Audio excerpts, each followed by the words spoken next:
اور اتنے دن کے بعد چلنے پر تک قافلہ پہنچے گا، اچھا دیکھا جائے گا۔ اگر واقعی یہ گئے ہیں رات کے تھوڑے حصہ میں تو ضرور یہ بتائیں گے، اور ضرور وہ قافلہ جس ٹائم انہوں نے بتایا ہے اسی وقت آئے گا۔ آقا کریم صلی اللہ تعالی علیہ وسلم نے جس دن کی نشاندہی کی تھی کہ تمہارا قافلہ فلاں دن ڈوبنے سے پہلے پہنچے گا، دن ڈوبنے کے قریب ہو گیا لیکن قافلہ نہیں آ رہا ہے۔ سرکار فرماتے ہیں مجھے تشویش ہوئی، میں نے سورج کی طرف دیکھا، اللہ تعالیٰ نے سورج کی رفتار کو روک دیا، سورج اس وقت تک مغرب کی طرف نہیں چلا جب تک نبی نے جس قافلہ کو مکہ میں بتایا تھا اور وہ قافلہ آ کر کے پہنچ نہیں جاتا ہے۔ اب مکہ والوں کو یقین ہوا کہ واقعی محمد گئے تھے۔ ان لوگوں نے کہا محمد آپ نے بیت المقدس کو دیکھا؟ کہاں ہاں۔ تو چند کفار اکٹھا ہوئے، ان میں سے کچھ ایسے تھے جو بیت المقدس کو دیکھے ہوئے تھے۔ کہا ہم جانتے ہیں کہ ابھی آپ کبھی بھی مکہ چھوڑ کر کے بیت المقدس نہیں گئے، اگر آپ نے بیت المقدس کو دیکھا ہے تو بتائیے اس میں کتنے پائے ہیں، اس میں کھڑکیاں کتنی لگی ہیں، اس کے دروازے کس کس طرف سے ہیں، اس کی دیوار کتنی اونچائی پر ہے، اس کی دیوار کتنی موٹی ہے، اس کی فرش کیسی ہے۔ کفاران مکہ پوچھتے جاتے تھے اور آقا بتاتے جاتے تھے۔ آقا فرماتے ہیں کہ جب کفاران مکہ نے مجھ سے پوچھنا شروع کیا تو رب العزت نے بیت المقدس میرے سامنے کر دیا، میں دیکھتا جاتا تھا اور بتاتا جاتا تھا۔ آقا کریم صلی اللہ تعالی علیہ وسلم کو کہاں کہاں دیکھو گے؟ میرے سرکار کی معراج ہوئی ہے، معراج میں سب کچھ فیصلہ ہو گیا تھا، یہ بخشے جائیں گے، یہ بخشے جائیں گے، یہ بخشے جائیں گے، اتنے لوگ بخشے جائیں گے۔ اللہ تعالیٰ نے اپنے محبوب کو سب کچھ عطا فرما دیا تھا۔ آقا فرماتے ہیں میں نے جان لیا جو کچھ زمین میں ہے، جو کچھ زمین کے اوپر ہے، آسمانوں میں ہے، بلکہ ساری چیزوں کا علم مجھ کو ہو گیا۔ میرے دوست، معراج پر تو ایک بڑا مستقل عنوان ہے کہ جنت کا رنگ و روغن کیسے بنا، یہ چاند سورج کو روشنی کیسے ملی، یہ گلاب کا پھول کیسے مہکا، یہ سب معراج کی دین ہے۔ اعلی حضرت عظیم البرکت فرماتے ہیں کہ اتار کر ان کے رخ کا صدقہ یہ نور کا بٹ رہا تھا بالا کہ چاند سورج مچل مچل کر جبی کی خیرات مانگتے تھے، اور بچا جو ان کے تلووں کا دھون بنا وہ جنت کا رنگ و روغن۔ یا رسول اللہ، بچا جو ان کے تلووں کا دھون بنا وہ جنت کا رنگ و روغن، اور جنہوں نے دولہا کی پائی اترن وہ پھول گلزار کے چنے تھے۔ اور میرے سرکار جب معراج میں تشریف لے جا رہے تھے تو پسینے مقدس ٹپکا تھا جس سے گلاب پیدا ہوا۔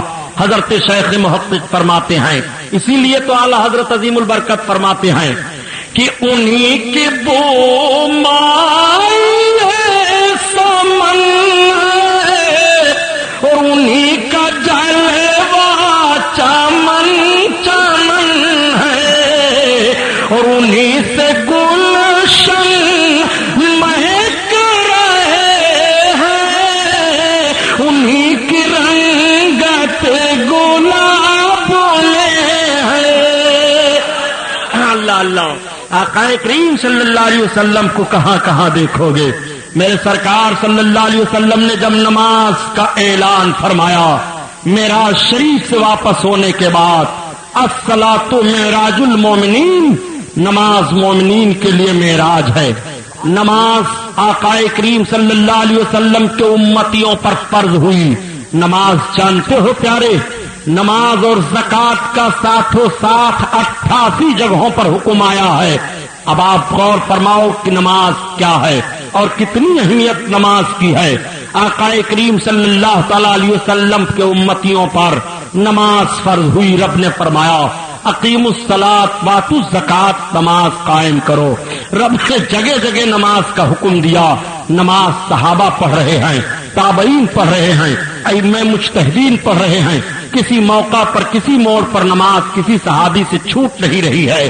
آپ ذرا ملاحظہ کرتے ہوئے چلو، آج دنیا اتنی ترقی کر گئی ہے اور اس طرح آگے بڑھ گئی ہے جرائم کی بھی کمی نہیں ہے، بے حیائیوں کی بھی کمی نہیں ہے، پاک کی کمی نہیں ہے، لیکن سارے لوگ یہ ڈنکے کی چوٹ پر بولتے ہیں ہم بے حیائیوں کو ختم کرنا چاہتے ہیں، ہم پاک کو ختم کرنا چاہتے ہیں، لیکن پھر بھی جرائم بڑھ رہے ہیں، پھر بھی بے حیائیاں بڑھتی چلی جا رہی ہیں۔ بے حیائیوں کو نہ تو تھانوں سے روکا جا رہا ہے، نہ تو مار پیٹ سے روکا جا رہا ہے، جرائم پر پابندی لگ ہی نہیں پا رہے ہیں۔ تمام بیماریوں کے لیے دوائیں تو ایجاد میں آ گئی ہیں، لیکن میں آپ سے عرض کروں پیارے، آپ پتہ لگاؤ اس دور جدید میں بھی ترقی یافتہ ماحول میں کہ کیا کوئی ایسی بھی دوا ایجاد ہوئی ہے جس دوا کو آدمی کھا لے تو شرابی شراب پینا چھوڑ دے، اس دوا کو کھا لے تو چوری کرنا چھوڑ دے، اس دوا کو کھا لے تو بے حیائی کرنا چھوڑ دے۔ آپ کے پاس اس قسم کی کوئی دوا نہیں ہے۔ اب آؤ رب تعالیٰ کی مشیت پر غور کرو۔ اللہ تعالیٰ نے انسان کو پیدا کیا، انسان جسم کا اور روح دونوں کا نام ہے، یہ انسان جسم اور روح سے ملا ہوا ہے۔ اگر روح جدا ہو جائے تو یہ انسان مردہ قرار دے دیا جاتا ہے، روح بیمار ہوتی ہے اور جسم بھی بیمار ہوتا ہے۔ جسم بیمار ہوتا ہے تو کھانا نہیں اچھا لگتا ہے، جسم بیمار ہوتا ہے تو پانی نہیں اچھا لگتا ہے، جسم بیمار ہوتا ہے تو دوائیں نہیں اچھی لگتی ہیں، جسم بیمار ہوتا ہے تو غذائیں نہیں اچھی لگتی ہیں، اور جسم بیمار ہو جائے تو جس قسم کی بیماری ہو اس قسم کی دوائیں بھی تیار کر دی گئی ہیں۔ جیسے جسم بیمار ہوتا ہے ایسے روح بھی بیمار ہو جاتی ہے پیارے۔ جب روح بیمار ہوتی ہے تو قرآن کی تلاوت میں طبیعت نہیں لگتی ہے، جب روح بیمار ہو جاتی ہے تو نماز نہیں پڑھی جاتی ہے، جب روح بیمار ہو جاتی ہے تو بندہ گناہوں کی طرف قدم اٹھاتا ہے، جب روح بیمار ہو جاتی ہے تو بے حیائیوں کی طرف بھاگتا ہے، جب روح بیمار ہو جاتی ہے تو مفلسی اور قلاشی گھیر لیتی ہے۔ جیسے جسم کی بیماریوں کا علاج ہے ایسے روح کی بیماریوں کا علاج ہے۔ جسم کی بیماریوں کے علاج دمائیں ہیں اور روح کی بیماریوں کے لیے علاج عبادتیں ہیں۔ عبادتوں کو اپناؤ تو روح کی بیماری ختم ہو جائے گی۔ اللہ تعالیٰ نے پیدا فرمایا انسان کو، اس کا دل بڑا صاف و شفاف ہوتا ہے، لیکن جب وہ گناہ کرتا ہے تو اس کے دل پر دھپا پڑ جاتا ہے، پھر گناہ کرتا ہے پھر وہ داغ بڑھتا ہے، پھر گناہ کرتا ہے پھر وہ داغ بڑھتا ہے۔ لیکن جب وہی توبہ کر لیتا ہے اور اعمال خیر کرنا شروع کر دیتا ہے، عبادت گزار بن جاتا ہے تو اس کے دل کی سیاہی دور ہونے لگتی ہے، پھر اس کا قلب صاف ہونے لگتا ہے، اور اتنا صاف ہو جاتا ہے، اتنا صاف ہو جاتا ہے کہ ترقی کرتا جاتا ہے تو وہی عارف کہلاتا ہے۔ اور اسی کے لیے کہا گیا من عرف نفسہ فقط عرف ربہ، جس نے اپنے آپ کو پہچان لیا اس نے اپنے رب کو پہچان لیا۔ بات چل رہی ہے نماز کی، نماز بہت اہم چیز ہے۔ نماز کے تعلق سے رب تعالیٰ نے ارشاد فرمایا ان الصلاۃ تنہی عن الفحشاء والمنکر، بے شک نماز تمام بے حیائیوں سے روک دیتی ہے۔ آقا کریم صلی اللہ تعالی علیہ وسلم کے بیان کو سنا، نبی بیان فرماتے ہیں من ترک الصلاۃ متعمدا فقد کفر، جس نے نماز کو جان بوجھ کر کے چھوڑ دیا وہ کفر کے قریب پہنچا۔ آقا کریم صلی اللہ علیہ وسلم ارشاد فرماتے ہیں من ترک الصلاۃ متعمدا فالقی فی النار 30 حقبا، جو جان بوجھ کر کے ایک وقت کی نماز چھوڑے گا وہ 80,000 سال تک جہنم میں جلتا رہے گا۔ سنو آپ، جہنم کو معمولی آپ نے سمجھا ہے، جہنم کو اگر ایک سوئی کے نوک کے برابر کھول دیا جائے تو آج بھی اس کی تپش سے ساری دنیا جل کر کے خاکستر ہو جائے گی۔ المان والحفیظ، اللہ محفوظ رکھے ہر بندے مومن کو۔ آپ غور فرمائیے نماز چھوڑنے پر کتنی وعیدیں آئی ہیں۔ عذاب قبر تو الگ ہے نماز چھوڑنے پر، لیکن دیکھو بے نمازی کو کس طرح سے جہنم میں ڈالا جائے گا۔ آقا فرماتے ہیں 80,000 سال تک وہ جہنم میں جلتا رہے گا۔ نبی کونین ارشاد فرماتے ہیں جس نے ایک وقت کی نماز جان بوجھ کر چھوڑ دیا اس کا نام جہنم کے دروازہ پر لکھ دیا جاتا ہے۔ آقا کریم صلی اللہ تعالی علیہ وسلم ارشاد فرماتے ہیں الصلاۃ معراج المومنین، نماز مومنوں کے لیے معراج ہے۔ آقا کریم صلی اللہ علیہ وسلم کی معراج تو ہے خدا کے قرب میں پہنچے، اور مومنوں کے لیے معراج ہے کہ وہ نماز پڑھیں، اس لیے کہ محبوب نماز کو تحفہ میں لائے ہیں۔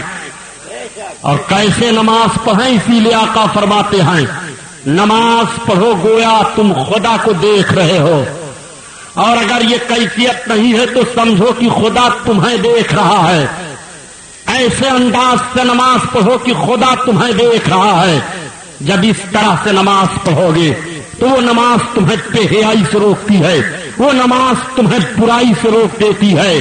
نماز کی بات لوگ کرتے ہیں تو کہہ دیتے ہیں سبحانی صاحب ہم دیکھ رہے ہیں جو سب سے بڑا نمازی ہے وہ بہت بڑا اسمگلر دکھائی دے رہا ہے، جو سب سے بڑا نمازی ہے ہم نے اس کو دیکھا ہے بہت بڑا جواڑی بھی ہے، جو سب سے زیادہ نمازی ہے ہم نے اس کو یہ خطا کرتے ہوئے دیکھا ہے۔ پیارے نمازی خطا نہیں کرے گا، نماز اس کو خطا سے ضرور روک دے گی، وہ نماز پڑھ ہی نہیں پا رہا ہے۔ مثال کے طور پر عرض کرتا چلو، کہانی سنانا مقصد نہیں ہے بلکہ جو بات ذہن و فکر میں اتارنے کی کوشش کر رہا ہوں اس پر غور فرمائیے کہ ایک مرتبہ ایک نمازی صاحب نماز پڑھ رہے تھے، مجنو کا گزر ہوا، نمازی نے نیت توڑ دی، مجنو کو ڈانٹا، کہا تم عجیب پاگل ہو گئے ہو، ایک عورت کے عشق میں تم اس طرح سے دیوانگی کے عالم میں ہو کہ مجھے نہیں دیکھ پا رہے ہو، میں نماز پڑھ رہا ہوں اور میرے سامنے سے گزر رہے ہو۔ تو بڑا پیارا جواب دیا تھا مجنون نے کہا میں تو ایک عورت کے عشق میں اس طرح دیوانہ ہو گیا کہ میں نہ دیکھ پایا کہ کوئی نمازی نماز پڑھ رہا ہے، اس کے آگے سے نہ گزرو، اور تم کیسی نماز پڑھ رہے ہو کہ مجھ مجنو کو گزرتے ہوئے تم نے دیکھ لیا، تمہاری یہ نماز کیسی ہے؟ اس نے کہا اے مجنو تم نے ہم کو نماز کا ڈھنگ بتا دیا، پتہ یہ چلا پیارے کی نماز خشوع کے ساتھ پڑھو، نماز خضوع کے ساتھ پڑھو، نماز دل جمعی کے ساتھ پڑھو، نماز میں وسوسے نہ آنے پائیں، نماز ایسے پڑھو کہ گویا تم خدا کو دیکھ رہے ہو، اور اگر یہ کیفیت تمہارے اندر نہیں ہو رہی ہے تو تم یہ محسوس کرو کہ خدا تمہیں دیکھ رہا ہے۔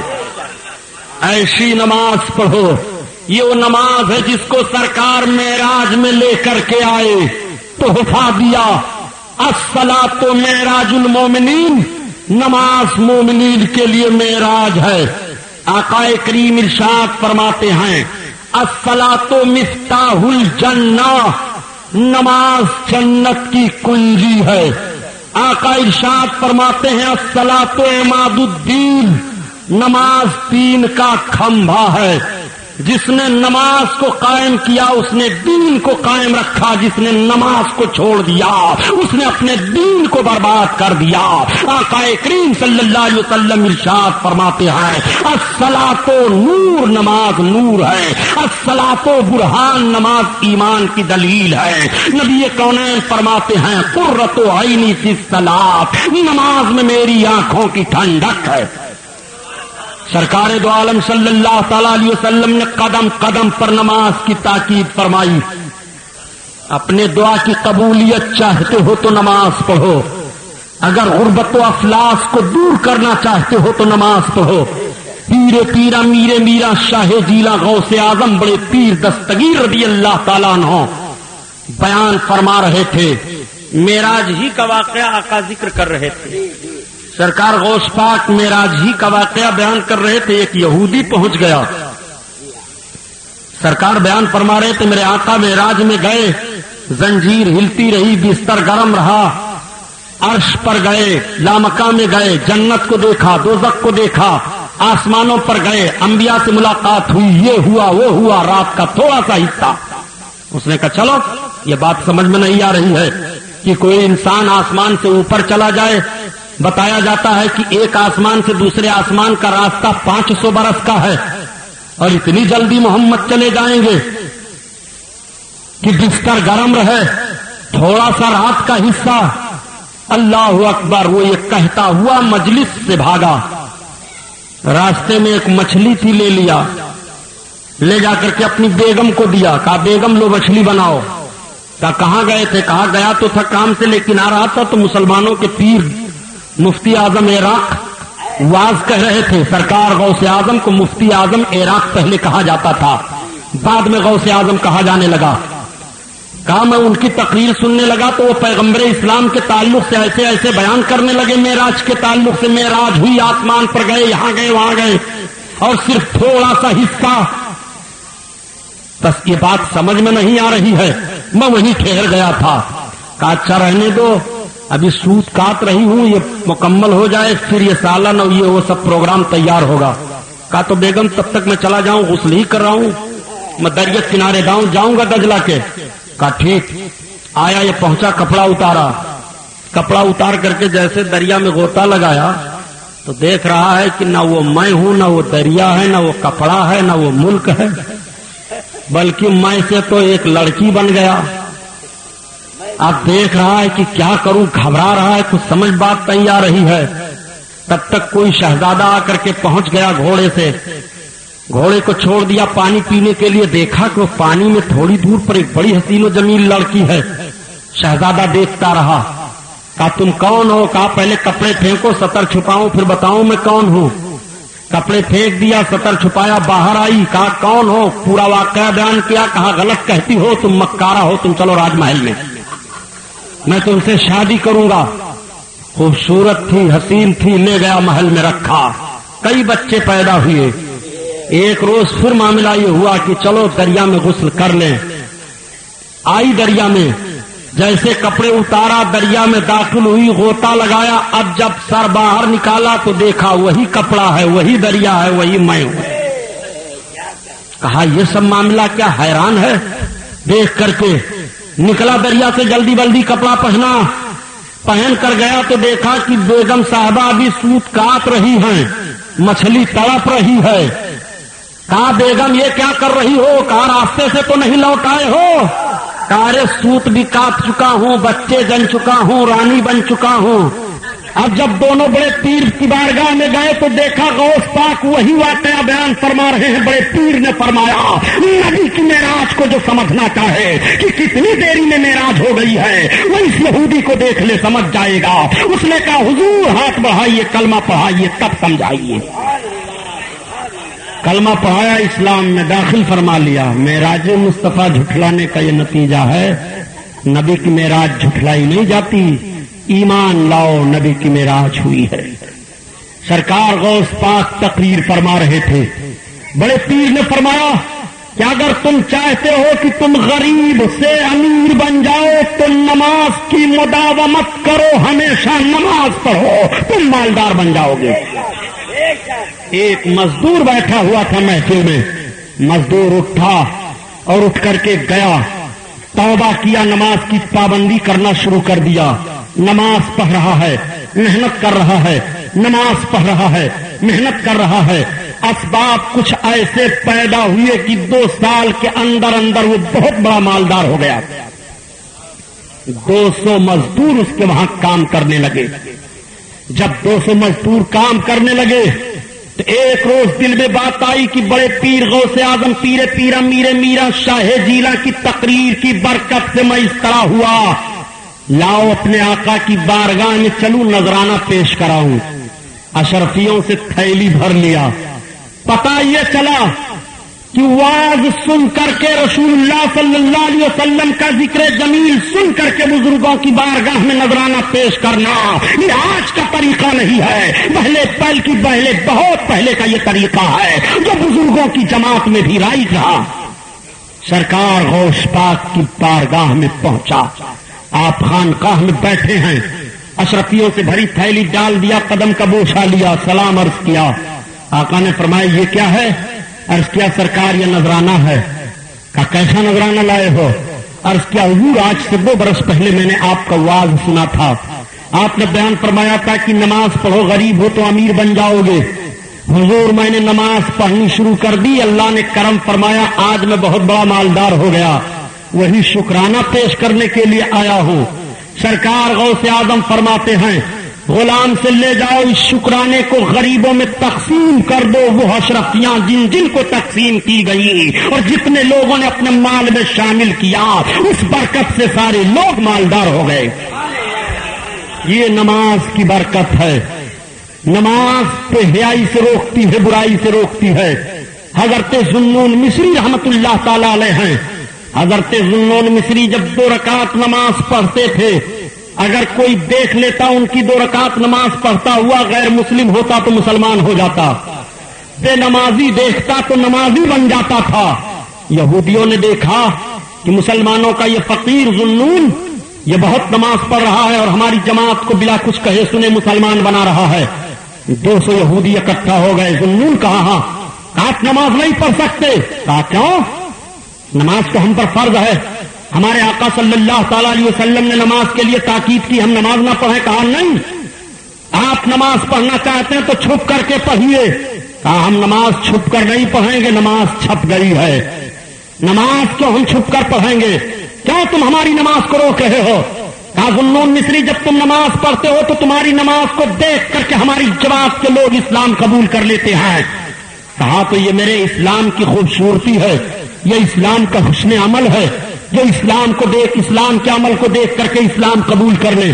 مسلمانوں یہ کل کی ہماری نماز تھی, یہ دیکھ کر کے لوگ اسلام قبول کرتے تھے. آج ہماری نماز ہے کہ ایک بے نمازی نمازی نہیں بنتا ہے. ہم کس طرح سے نماز پڑھ رہے ہیں, وہ کس طرح سے نماز پڑھ رہے تھے. ان کا دل محبت رسول کا مدینہ تھا.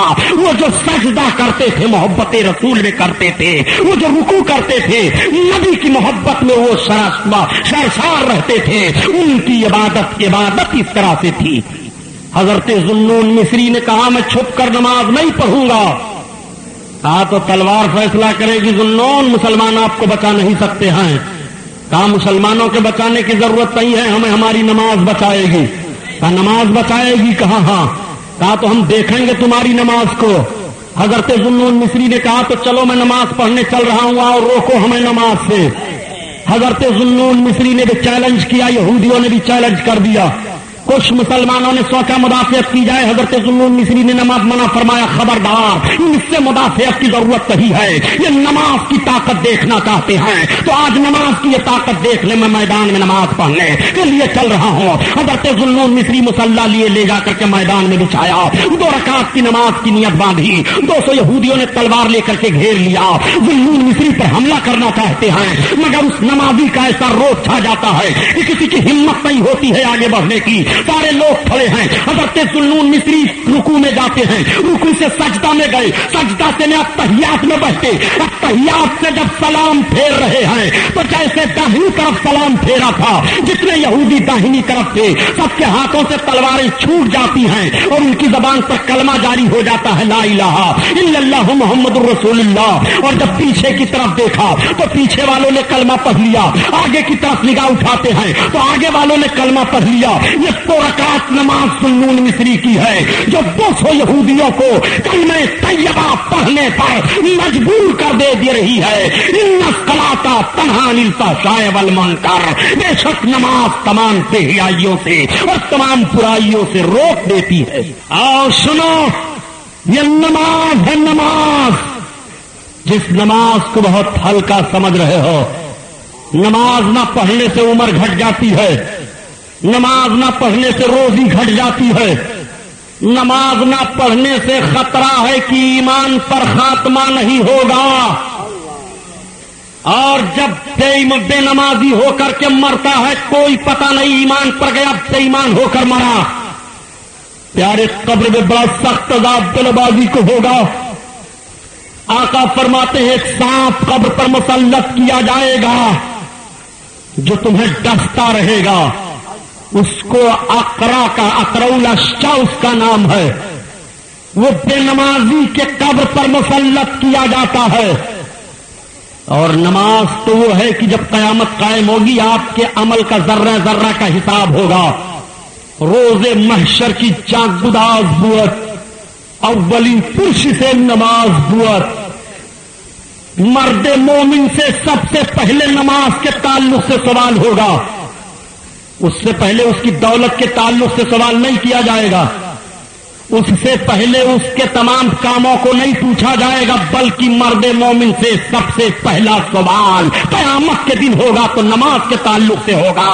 اگر وہ نماز میں کامیاب ہو جا رہا ہے تو پھر امید رکھے اور سارے حسابوں میں اور سارے کتابوں میں رب کی بارگاہ میں وہ رب کے فضل سے کامیاب کر دیا جائے گا. اور اگر پہلے ہی سوال کا جواب اس کے پاس نہیں ہے تو پھر اس کے لیے مایوسی ہی مایوسی ہے. اس لیے پہلے سوال کی تیاری کر لو. اللہ کے حبیب صلی اللہ تعالی علیہ وسلم نے نماز پر کتنی تاکیدیں فرمائی ہیں. کسی حالت میں نماز نہیں معاف. آدمی پاگل ہو جائے تو اس پر نماز کی ذمہ داری نہیں ہے.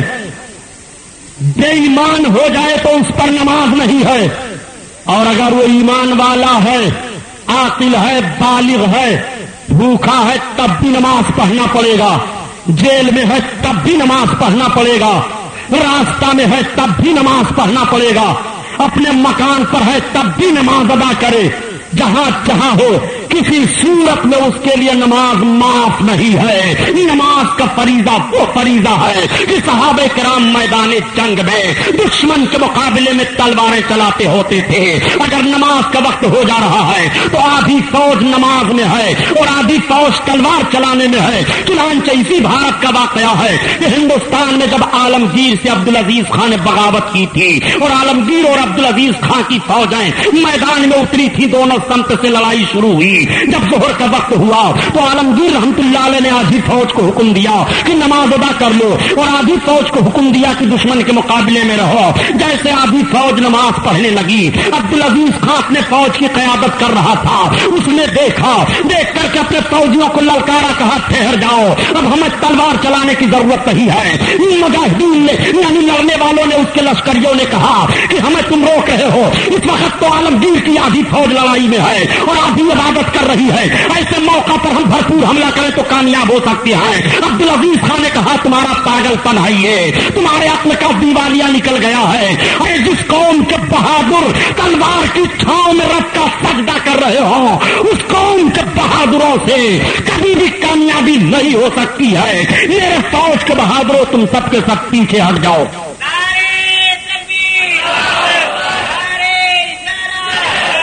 عبدالعزیز خان نے اپنی فوج کو پیچھے ہٹا لیا اور جب عالمگیر نماز پڑھ کر ختم کیے تو عبدالعزیز خان حاضر ہوا، قدم پر گر پڑا. اس نے کہا حضور میں معافی چاہتا ہوں، میں نے بغاوت کر دی تھی.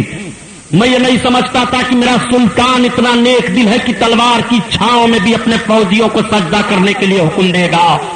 جو تلوار کی چھاؤں میں سجدہ کرنے کے لیے حکم دے رہا ہو وہ اس کی خلوت کیا ہوگی، اس کی جلوت کیا ہوگی، اس کی حکومت کا انتظام کیا ہوگا.